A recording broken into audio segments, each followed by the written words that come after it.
Societies are always in the process of societal transformation, both economic and social. And the nature of those transformations is not always easy. And that's why cities have to be viewed as living organisms, constantly reinventing themselves in response to the changes in the economy, in our society. Medellín is an example par excellence of this kind of reinvention. A few years ago, I spent a considerable amount of time in Manchester, England. And that's another example of a city that had reinvented itself. 150 years ago, it was a textile center of the world. But then the production of textiles moved elsewhere, and it risked becoming an empty city. But they reinvented themselves to be a cultural and music center, and it's now a university center, and now it's a thriving city. But this doesn't always happen this way. I come from a city, Gary, Indiana, on the southern shore of Lake Michigan. The history of that city reflects the history of industrialization and deindustrialization in the United States. It was founded in 1906 as the largest integrated steel mill in the world. It grew with a lot of pollution. We used to wake up and think of ourselves experiencing the Aurora Borealis because the sky was all filled with red. It was very pretty, but I don't know what my lungs look like as a result. But with the decline of the steel industry in the United States, and particularly the decline in employment, Gary has become a wasteland. Detroit is another city that has not reinvented itself. And these are cities which have failed, and failed partly because I think government didn't do what it needs to do to help that kind of restructuring. Markets don't do this kind of societal restructuring, economic restructuring on their own. There is a critical role for government to play. It plays that role in urbanization and in restructuring cities in the light of these economic and social transformations.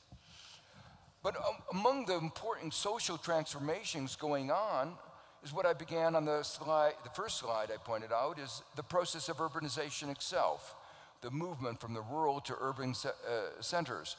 And that process is, again, something that has to be managed and managed very carefully. And I'll come back to that a little bit later. As I said, a major theme that I want to emphasize is that the cities are where the major debates in our society get played out. And at the highest level, the two most important questions that we're facing are, what are our basic values? What is it that we are striving for? And how can we achieve that which we are striving for? And so let me talk a little bit about each of these. The critical issue in the area of how it is that we achieve what we want to strive for is the question is, what is the role of the government? What is the role of the state?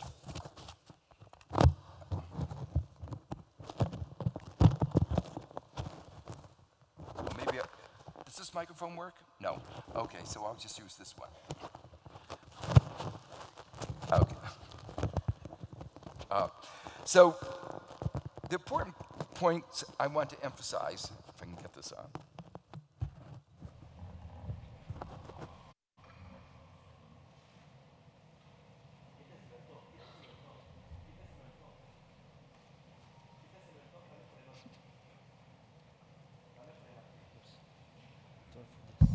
You can do that? Okay, I'll talk from here. Okay.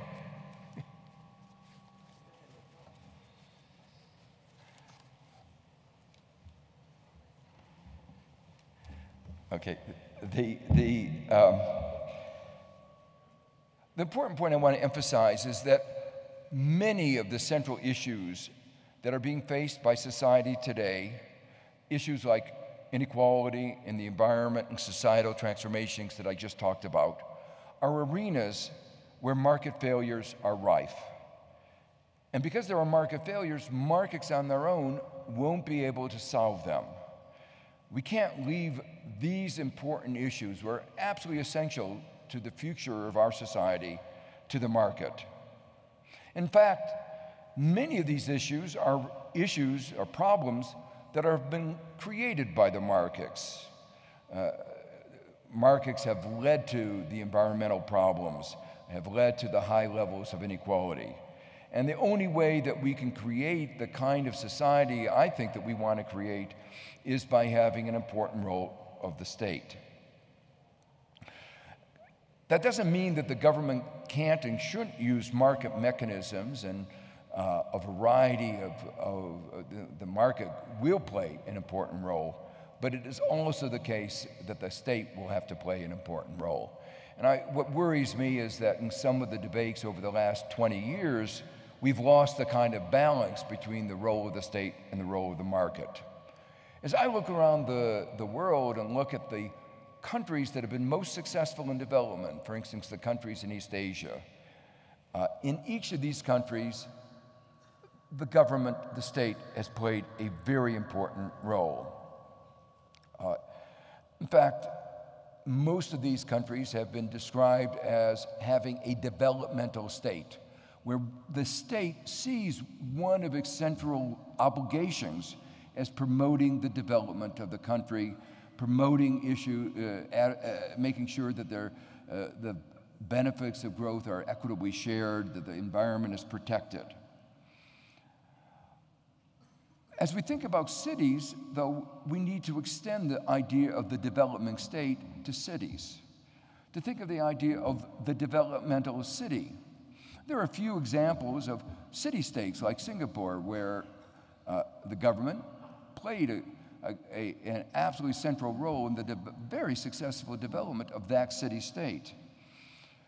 But there are also successful examples of the developmental city, or the developmental role of government in cities, of which Medellín has provided some important examples. I want to turn now to the other issue. The other basic issue is what it is that we're striving for. Here, the basic question, the basic idea is that we need to go beyond GDP.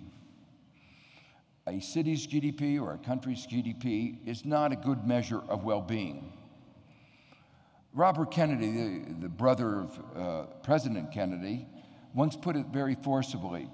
What he said is that GDP measures everything, in short, except that which makes life worthwhile. I chaired an international commission on the measurement of economic performance and social progress, and it too concluded that GDP was not a good measure. The report of that commission is available in a little book called Mismeasuring Our Lives, Why GDP Doesn't Add Up. And among the things that we emphasized were missing were broader measures of well-being, quality of life, security, and all its dimensions, equality, sustainability. Cities that have pursued GDP have often not delivered in terms of improved standards of living. They've wound up highly congested. And one of the interesting things is that when you do studies of what people enjoy and what they don't enjoy, at the very bottom of the list of things that they find most unpleasant is time spent commuting, and especially time spent commuting in a congested environment. And again, another important aspect of standard of living is the environment, the pollution that I referred to earlier. But in fact, one of the important themes that I want to come back to is that cities that make a mistake and don't emphasize these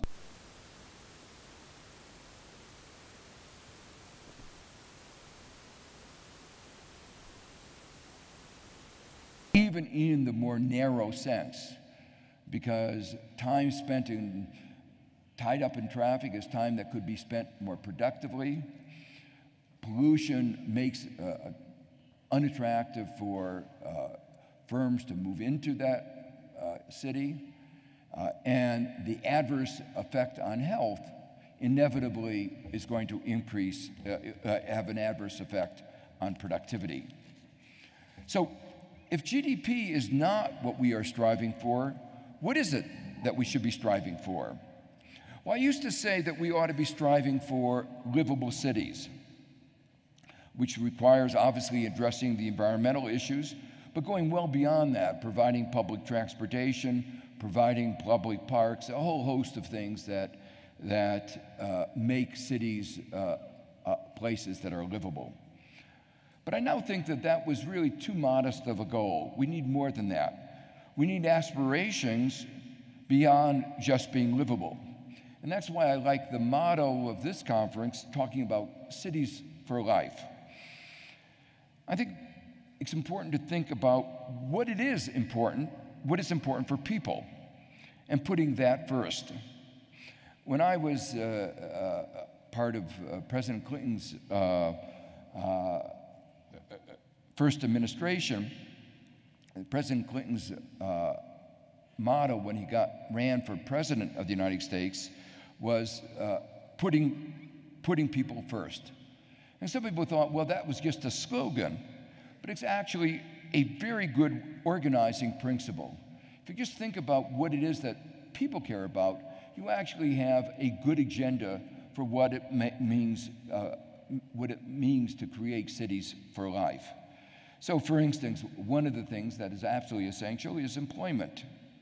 But it's not just jobs, it's decent work, and decent work in the terms that the ILO has talked about it. It's affordable housing, but it's also housing in neighborhoods that are attractive. And I'll come back to the importance of not having economic segregation in housing. It's important to have centers for civic engagement. In our democracies, we have a more vibrant democracy if there are places where we can engage in civic activities. And among those civic activities are those related to the promotion of culture and education. More broadly, it's important to provide opportunities for all, allowing all our citizens to reach their potential, providing security, providing dignity. Well, these issues that I've just talked about, of course, play out at every level, not just cities. They ought to be at the center of national economic policy, state economic policy, as well as city economic policies. But there's a particular way in which they play out in cities. And what I want to spend a few minutes now talking about are the challenges of cities and the opportunities of cities. And in fact, both the challenges and the opportunities of cities relate to the high density. The high density associated with cities gives rise to large externalities, what economists refer to as externalities, where the actions of one individual have very big effects on others. When you're living in an isolated place, you don't have to live with other people, then the myriad of externalities are just much less obvious. But in cities, you can't ignore these externalities that I already mentioned. Externalities are related to congestion, environment, noise, every aspect of the way we live in cities.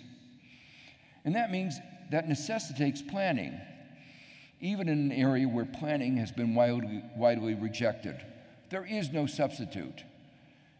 And the reason why I really want to emphasize that is that there's been a set of ideas, sometimes related to neoliberalism. The view is that economic planning has been a failure.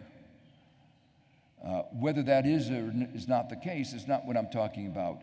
What I want to argue is that you cannot have successful cities without planning, and I'll come back to that in a few minutes. I already referred to the fact that cities have to be constantly reinvented. And there are always going to be difficulties of dealing with the inherited past, dealing with the people who have to be moved from one place to another. And as I said before, markets don't deal well with this kind of restructuring. There's a well-developed theory, economic theory, explaining why markets don't deal well with this process of restructuring. Well, there are a couple key implications of this. The first is that because it's so hard to restructure cities, it's very important to get it right the first time. Decisions have to be made for the long run. Mistakes made today will bear consequences for years to come. And this is especially relevant in the area of global warming. We need to be very sensitive to the impact of our cities on greenhouse gas emissions, how we lay out the cities, how we construct our houses. That kind of infrastructure will be with us for 30, 40, 50, 60 years. And if we make mistakes today, it will mean that we will have more pollution, more greenhouse gases for decades to come. And the key message of this is there's a certain urgency. There's a real urgency in thinking about how we are addressing these key issues of design of our cities. So I want to talk a little bit more about planning. And what I said before is that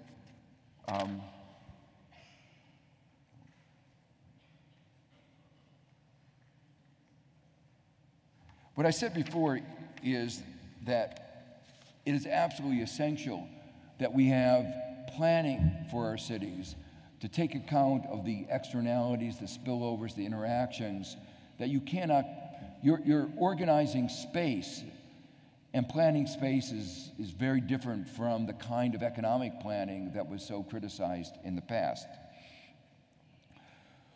But it is the poor that bear the brunt of poorly managed cities, of poorly planned cities.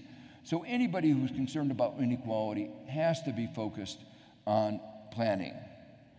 It is the poor who suffer, for instance, from lack of public transportation, the lack of public parks, the lack of public housing. The rich can afford their own transportation, they can afford their own parks, they can afford their own housing. But that's not true of the poor. In fact,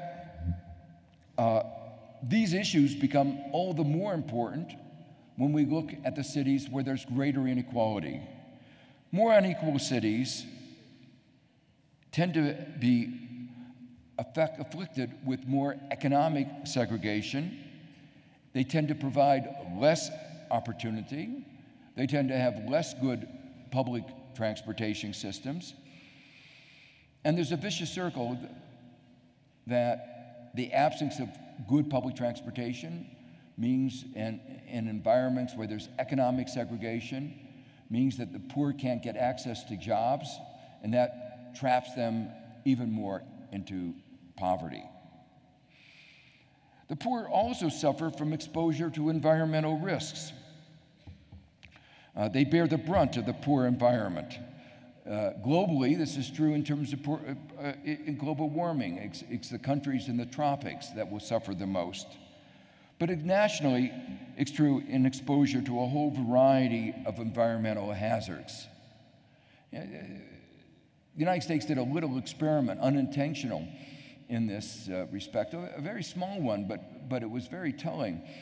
On our toll roads, rather than having toll collectors, we had something called Easy Pass, and that meant the cars didn't have to line up to pay the toll.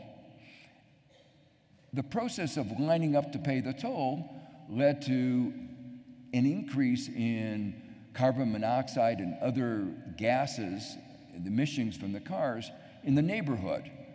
And a lot of the neighborhoods that were surrounding these were particularly neighborhoods where poor people lived.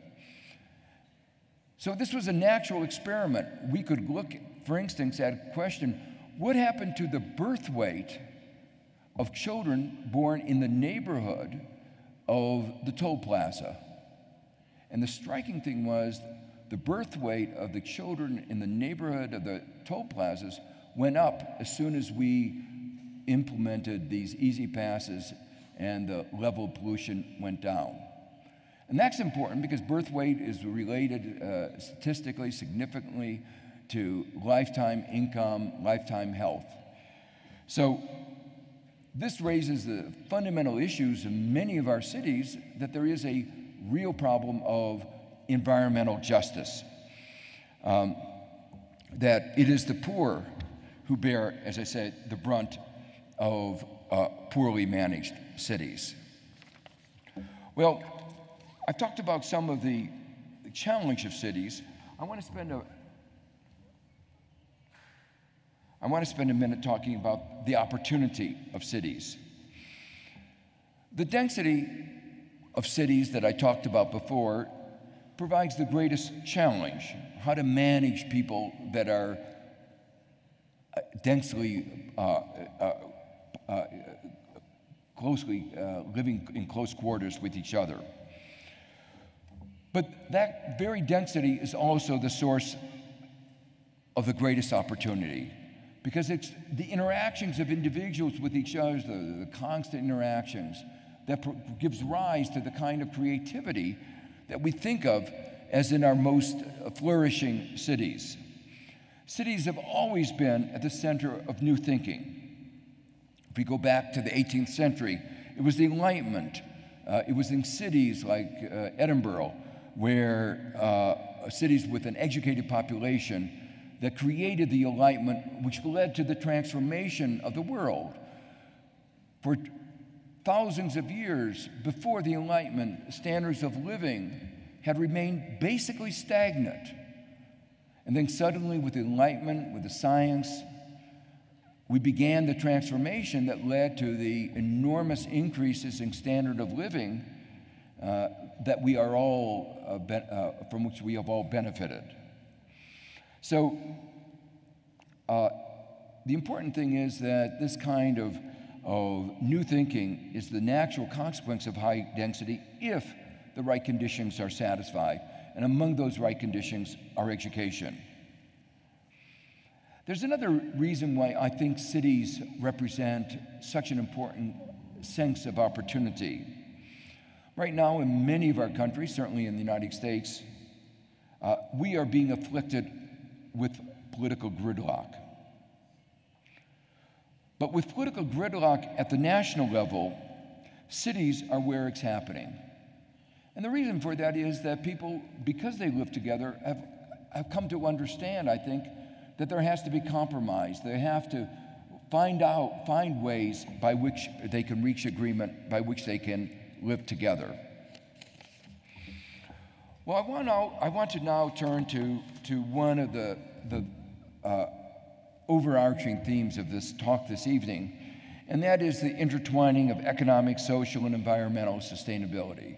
Remember, I began the talk saying that we needed to broaden the agenda beyond environmental sustainability to include economic and social sustainability. And what I want to say is actually all of these are interrelated, and if we want to get societies that are marked with more equality, we have to focus on the environment, as I've talked about. If we want to have sustainable economic growth, we actually have to also focus on environmental sustainability.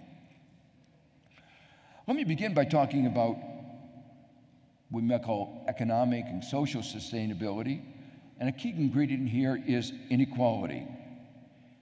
Inequality leads to poor growth and a lack of economic sustainability. This was one of the main messages in my recent book, The Price of Inequality. And I want to emphasize why I chose that title. I chose that title because I wanted to stress that we pay a high price to our economy, our democracies, our society for today's extreme levels of inequality. What I find so striking, I'm very pleased with, is the view has now become mainstream. As many of you know, I've been very critical in the past of the IMF. I used to suggest that it had done a very good job at increasing inequality in many countries. But the new views of the IMF are very much in line with what I've been emphasizing. They have been stressing the fact that inequality leads to poor growth and economic instability. And at least in their speeches so far, they have repeatedly emphasized the importance of striving for more inequality. But this is a major change in perspective. It used to be when we talked about inequality, people would say, oh yes, well, I can understand why you don't want inequality, but if we do anything about it, we'll kill the goose that lays the golden egg. We will pay such a high price in terms of economic growth that it won't be worth it. Of course, those were mostly the people of the 1%, the top, that were saying that. But that was a widespread view that you would see in many economics textbooks. But the view that I'm trying to articulate this evening and that I try to put forward in my book, The Price of Inequality, is there is not a trade-off between growth and inequality, at least the extreme forms of inequality that are evident in the United States and many of the countries in Latin America, and many countries around the world, that we can have both more growth and more equality, that the two are actually complements. There are many dimensions to inequality, and in this short talk this evening, I can't go through all of them. There's inequality of income, inequality of wealth. Inequality of wealth is actually much greater than inequality of income. One of the ways that Oxfam brought out the degree of inequality of wealth was in a little brochure that they put out at Davos last January, where they said one bus with something like 83 of the world's richest people, most of them at Davos, had as much wealth as the remaining 50% of the world's population, the other 3 billion people.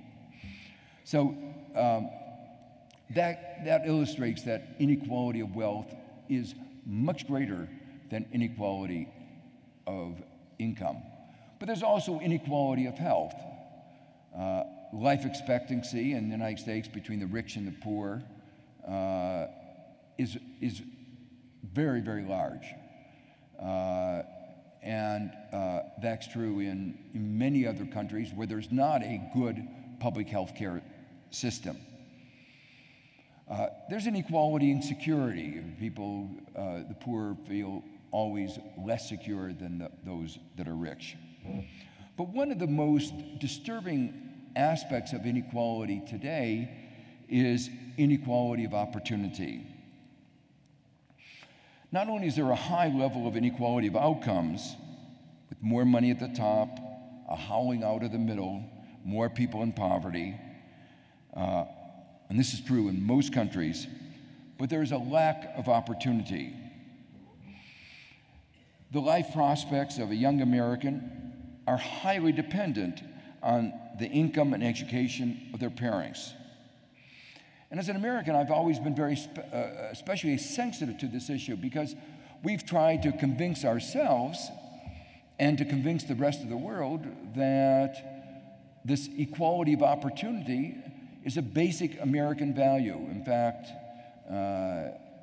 we think of it as we call it the American dream. But the data show that it's a myth. That in fact, the life prospects of a young American are more dependent on the income and education of his parents than in virtually all the other advanced countries, including those old countries in Europe that we castigated as being rigid and less dynamic. The fact is that they have achieved greater equality of opportunity than the United States. So, and the differences are especially marked between the United States, for instance, and countries like Denmark. The reason why I stress this, particularly in the context of an international meeting, is in many countries, many countries are trying to aspire to imitate the American economic model. And I just want to caution you that be careful about what you wish for.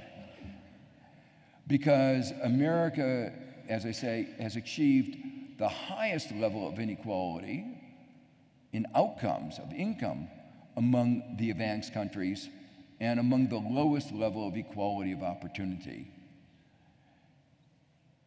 And things have gotten much worse since the recession. And just one number, in case some of you don't know this, that since the recession, that officially was over in 2009, 95% of the gains since 2009 have gone to the top 1%. So that most Americans don't know that the recession is over. Well, I believe that these outcomes are not inevitable, that we can reclaim the American dream, but it will require a change in policy. One of the reasons that I believe that it can be reclaimed is the very fact that I mentioned before, that there are countries around the world with much higher levels of equality, much higher levels of equality of opportunity. And there are even countries in the world where equality is increasing, including in several countries in Latin America, admittedly from a very low base, a base where there is a high level of inequality, but in Brazil, in Colombia, in Bolivia, in many countries in Latin America, inequality is coming down. And one of the reasons that it's coming down is there's been such a concern about the high level of inequality that they've changed policies, they've begun to focus on the issues of equality and equality of opportunity. They've begun to focus on the policies that make a difference. So, as an economist, what I want to stress is that the high level of inequality that we see in the United States and in many other countries is not just the result of economic forces. It's the result of the policies and the politics. And that should give us hope, because it means if we change those policies, we can change inequality. Now, one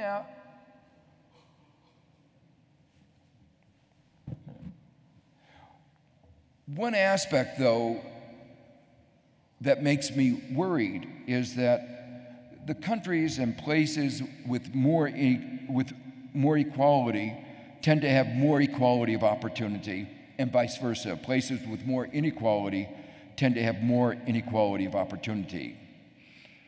And that, too, should give us a sense of urgency. It's imperative to act quickly to reduce the inequality, because if we don't do something about the equality of opportunity today and reduce inequality today, it's likely that we will get more inequality in the future.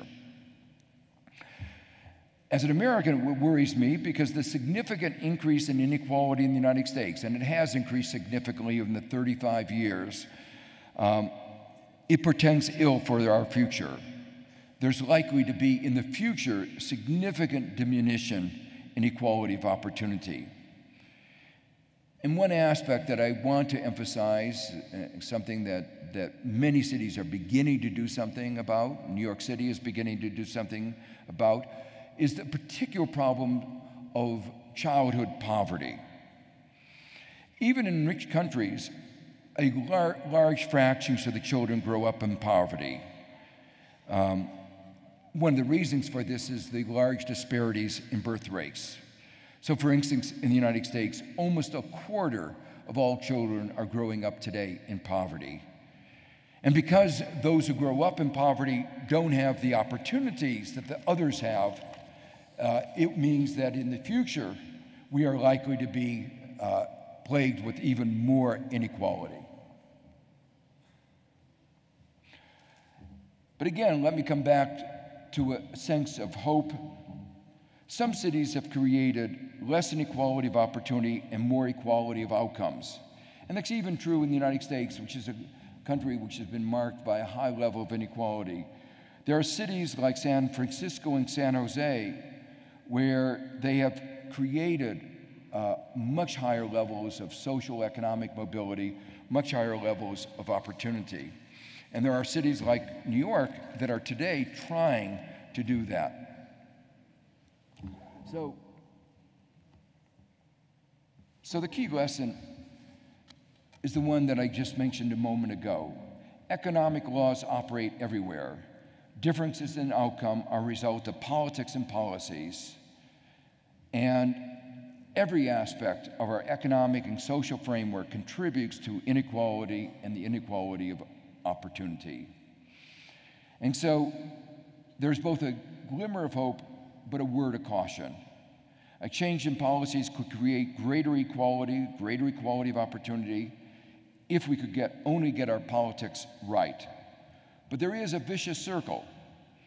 Economic inequality translates into political inequality, and political inequality can be used to augment political and economic inequality by writing the rules of the game.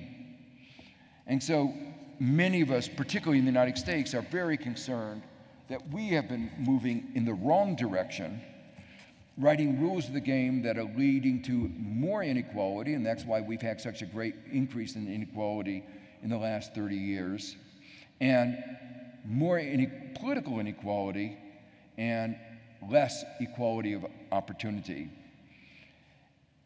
Again, the reason I'm emphasizing this is also because there are important lessons for all countries around the world, because the way you write the rules of the game do make a difference. And if you follow the rules of the game that are being advocated by the United States in many of its respects, in some of the trade agreements, if you follow those rules of the game, you'll wind up with the same kind of bad outcomes that the United States has arrived at. Well, urban inequality represents a special blight, a special problem, precisely because of the close juxtaposition of the rich and the poor. And that close juxtaposition highlights the divide in a society, especially when there are extremes of inequality. It's often linked to crime and other problems affecting the security of all, and therefore, even the well-being of the rich. You know, Adam Smith, the founding father of economics, wrote a very most influential idea in economics was the invisible hand. And the idea of the invisible hand was the pursuit of self-interest would lead as if by an invisible hand to the well-being of everybody in society. Well, we know it's not true. We know that the pursuit of self-interest, which is sometimes read as greed by the bankers, did not lead to the well-being of everybody in our society. It led to the global financial crisis. But the closer reading of what Adam Smith meant to say, or what he did say actually, if you read his previous book, The Theory of Moral Sentiments, what he talked about was not the pursuit of self-interest in the way that it's understood by, you might say, the greedy bankers, but he meant the pursuit of self-interest rightly understood, understanding that we are all part of a society, and if we live in a society in which some part of that society is a significant part of that society is not doing well, we all suffer. That if we live in a society in which we have the extremes of inequality that mark the United States, Latin America, many other parts of the world, everybody suffers. There are many ways in which they suffer. This was the main theme of my book, The Price of Inequality. They suffer economically, they suffer socially, they suffer from security. So these problems, as I say, play out particularly within cities. They play out in terms of insecurity, but they play out in a number of other ways. The poor without adequate health care can be carriers of disease. 19th century cities with their high density population were actually very unpleasant places to live because they were riddled with all kinds of diseases. There's a risk of contagious diseases, especially serious in close quarters, which is what the key role of public health and good sanitation and adequate housing. Poor environment contributes to poor health, and poor health contributes to poor economic performance. One of the consequences of the high level of urban population that I've referred to several times is that it imposes high costs in our society that will be felt for years to come. Several times in this talk, I've emphasized these kinds of vicious circles. High inequality leads to poor economic performance, high instability leads in turn to more inequality. Poverty and inequality lead to poor health, a poor environment. They can't afford to make investments that would improve the environment. And poor health and a poor environment in turn lead to low income. And that's why social, environmental, and economic sustainability have to be dealt with simultaneously. And cities that have realized that, have tried to put together integrated programs that address all aspects at the same time, are the ones that are going to be successful in addressing each of these problems. All of these are necessary if we are going to achieve what I call livable cities or cities for life. So that brings me to the hope for cities. Because people in cities see inequality and its consequences so much more clearly, if they can create a sense of solidarity and community, it may be possible for them to address inequality in ways that national governments seem to be failing. Even though there are very strong limits to local redistribution. I don't want to let the national governments off the hook. They really ought to be playing a very central role. But unfortunately, in many countries, they haven't been doing what they should be doing. And in my view, if that's the case, cities have to get on with it, do what they can do. And this is a broad issue that I've been asked a number of times.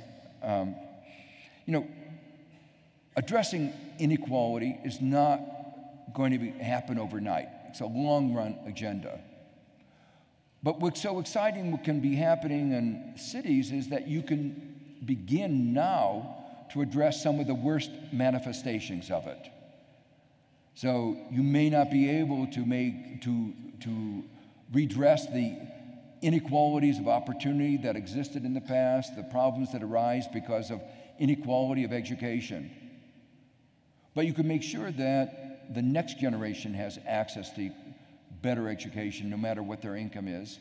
You can make sure that people have at least a minimal standard of living and housing, that they have public spaces in which they can thrive. So even in a world in which there is a high level of inequality, cities can do a great deal. There is no magic bullet, no simple recipe for addressing the inequalities and inequities that have been festering for so long. But there are many policies that I believe would make a difference. Public transportation, including access to jobs. That was one of the vicious circles I talked about before, that without public transportation, the poor can't get access to jobs, and then they remain poor. Robust growth through the creation of jobs.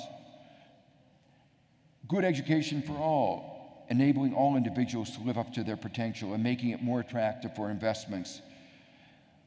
The nature of the economy is changing. It used to be that people got a job, worked for a firm, stayed with the firm for a lifetime or for at least a very long time. But today, there's rapid job turnover. Firms are not providing for the most part, the kind of education, of retraining in a constant way. And that's why the education systems of today have to be aware of this change in the economic landscape. They have to be focusing on lifelong learning. But the internet has really also changed the nature of the education in a different way. It used to be that the education process used to be thought of as filling minds with knowledge for the first 18 years, 20 years, 25 years of their life, and then they would use that knowledge the rest of the time. Now, what we have to do is teach people how to get access to knowledge, because the body of knowledge is available in the internet and a variety of other forms. So they can get access to knowledge. If they can process that knowledge, if they can understand that knowledge, then they don't have to store as much in that brain. But that means that there's another part of the strategy for creating cities for life, livable cities, and make sure that there are living libraries where all people, including the poor, can get access to this huge body of knowledge that the internet has made available. So other elements of the agenda include things that many of you are engaged in, affordable housing without economic segregation. And this economic segregation, studies in the United States, for instance, have shown that there has been an increase in economic segregation over the last 30 years, that the rich live more with the rich and the poor live more with the poor. And this increase in economic segregation is one of the major contributors to inequality and inequality of opportunity. And going back to one of the themes, one of the reasons you have to have planning, spatial planning of cities, is that one has to think about how you can avoid this kind of economic segregation. You have to have healthy cities with access to medicine, access to good food. One of the things, again, in the United States we've been very concerned about is what we call food deserts, large places across the country where one can't get access to fresh fruit and fresh food. And one of the contributions of Mayor Bloomberg in New York was to really attack this issue and to make sure that there was access to fresh fruits and vegetables everywhere in the city. Social protection is important because one of the dimensions that's really important for standards of living is security. But also, with increased security, people can devote more of their attention to other things to increase their productivity. When the focus of an individual is survival, security, getting by, there is no room for creativity, for long-run thinking. And recent research has actually documented this kind of idea, which seems so intuitive. So by providing more social protection, you actually can increase the productivity of the population of the city.